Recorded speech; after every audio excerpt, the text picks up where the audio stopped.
Hello, students. Today we are going to read an excerpt from Our Town by Thornton Wilder. Let's read the stage directions to kind of get us in the mood of what's happening before we read, since it is an excerpt. The mourners exit, except Dr. Gibbs and George. Mr. Gibbs comes over to Mrs. Gibbs' grave and stands before it a moment. Emily, who is dead but present with other dead people, looks up at his face. Mrs. Gibbs, Emily's dead mother-in-law, does not raise her eyes. So this is kind of a strange setting. We see our two mourners. We see a dead person, Emily, and another dead person, Mrs. Gibbs. And they are at Mrs. Gibbs' grave. So something a little interesting is happening. Let's just jump in and read. Emily, look, Father Gibbs is bringing some of my flowers to you. He looks just like George, doesn't he? Oh, Mother Gibbs, I never realized before how troubled and how dark live persons are. Look at him. I loved him so, from morning till night. That's all they are, troubled. The dead, creepy, talking amongst themselves. Little cooler than it was. Yes, that rain's cooled it off a little. The northeast winds always do the same thing, don't they? If it doesn't rain, it's a 3-day blow. So they don't really seem interested at all that there's a funeral happening, but they're dead, so I'm sure they see them all the time. Let's keep going. Emily. But, Mother Gibbs, one can go back. One can go back there again, into living. I feel it. I know it. Why, just then, for a moment, I was thinking about the farm, and for a minute I was there, and Mrs. Gibbs, yes, of course you can. I can go back there and live all those days over again. Why not? All I can say is, Emily, don't. Emily, to the stage manager. But it's true, isn't it? I can go and live back there again. Yes, some people have tried, but soon they come back here. Don't do it, Emily. But I won't live over a sad day. I'll choose a happy one. I'll choose the day I first knew that I loved George. Why would that be painful? You not only live it, but you watch yourself living it. Yes? And as you watch it, you see the things that they, down there, never know. You see the future. You know what's going to happen afterwards. There's Main Street. Why, that's Mr. Morgan's drugstore before you changed it. And there's the livery stable. Yes, it's 1899. This is 14 years ago. Oh, that's the town I knew as a little girl. And look, there's the old white fence that used to be around our house. Oh, I'd forgotten that. Oh, I love it so. Are they inside? Yes, your mother will be coming downstairs in a minute to finish breakfast. Will she? And you remember, your father had been away for several days. He came back on the early morning rain. No. He'd been back to his college to make a speech in western New York, at Clinton. Look, there's Howie Newsome. That's our policeman. He's dead. He died.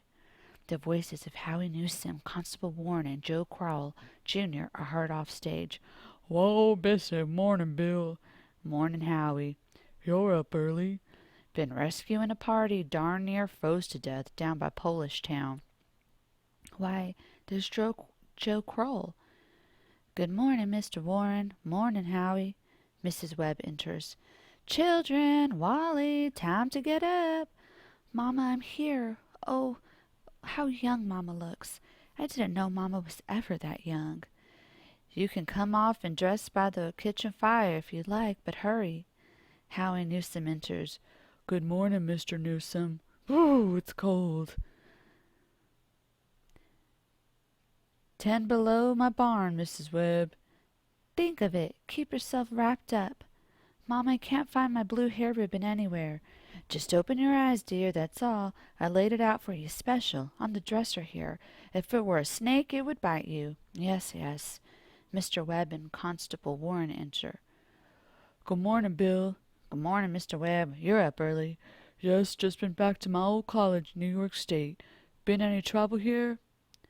Well, I was called up this morning to rescue a Polish fella. Darn near froze to death he was. We must get it in the paper. Constable Warren exits. Papa. Good morning, Mother. How did it go, Charles? Oh, fine, I guess. I told him a few things. Everything all right here? Yes, I can't think of that's happened special. Been right cold. Yes, well, it's colder than at Hamilton College. Students' ears are falling off. Paper have any mistakes in it? None that I noticed. Charles, don't forget it's Emily's birthday. Did you remember to get her something? Yes, I got something here. Mr. Webb calls upstairs as he exits. Where's my girl? Where's my birthday girl? Don't interrupt her now, Charles. You can see her at breakfast. She's slow enough as it is. Hurry up, children, it's 7 o'clock. Now I don't want to call you again. I can't bear it. They're so young and beautiful. Why did they ever have to get old? Mama, I'm here. I'm grown up. I love you all, everything. I can't look at everything hard enough. Good morning, Mama. Well now, dear, a very special happy birthday to my girl and many happy returns. There are some surprises waiting for you on the kitchen table. Oh, Mama, you shouldn't have. Emily looks at the stage manager. I can't. But birthday or no birthday, I want you to eat your breakfast good and slow. I want you to grow up and be a good, strong girl.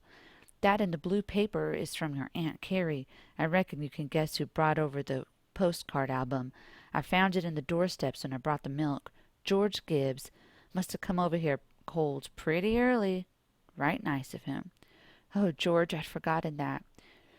Chew that bacon good and slow. It'll keep you warm on a cold day. Oh, Mama, just look at me 1 minute as though you really saw me. Mama, 14 years have gone by. I'm dead. You're a grandmother, Mama. I married George Gibbs, Mama. Wally's dead, too. Mama, his appendix burst on a camping trip north Conway. We felt just terrible about it. Don't you remember? But just for a moment now, we're all together. Mama, just for a moment, we're happy. Let's look at one another. That in the yellow paper is something I found in the attic among your grandmother's things. You're old enough to wear it now, and I thought you'd like it. And this is from you. Why, Mama, it's lovely, and it's just what I wanted. It's beautiful. Emily flings her arms around her mother's neck. Well, I hoped you'd like it. Hunted all over. Your Aunt Nora couldn't find one in Concord, so I had to send all the way to Boston. Wally has something for you, too. He made it at a manual training class, and he's very proud of it. Be sure you make a big fuss about it. Your father has a surprise for you, too. Don't know what it is myself. Shh, here he comes. Where's my girl? Where's my birthday girl? I can't go on. It goes so fast. We don't have time to look at each other. Emily breaks down sobbing. Mrs. Webb exit. I didn't realize what was going on, and we never noticed. Take me back up the hill, to my grave. But first, wait, one more look. Looks left and then out past the audience and then to the right. Goodbye, world. Goodbye, Grover's Corners, Mama and Papa. Goodbye to the clocks ticking, and Mama's sunflowers, and food and coffee, and new iron dresses, and hot baths, and sleeping and waking up. Oh, Earth, you're too beautiful for anybody to realize you. To the stage manager. Do any human beings ever realize life while they live it? Every minute? No. The saints and poets, maybe. Maybe they do some. I'm ready to go back. Emily returns to her chair beside Mrs. Gibbs. Were you happy? No. I should have listened to you. That's all human beings are, just blind people. Look, it's clearing up. The stars are coming out. Oh, Mrs. Stimson, I should have listened to them. Simon Stimson. Yes, now you know. And that's what it was like to be alive.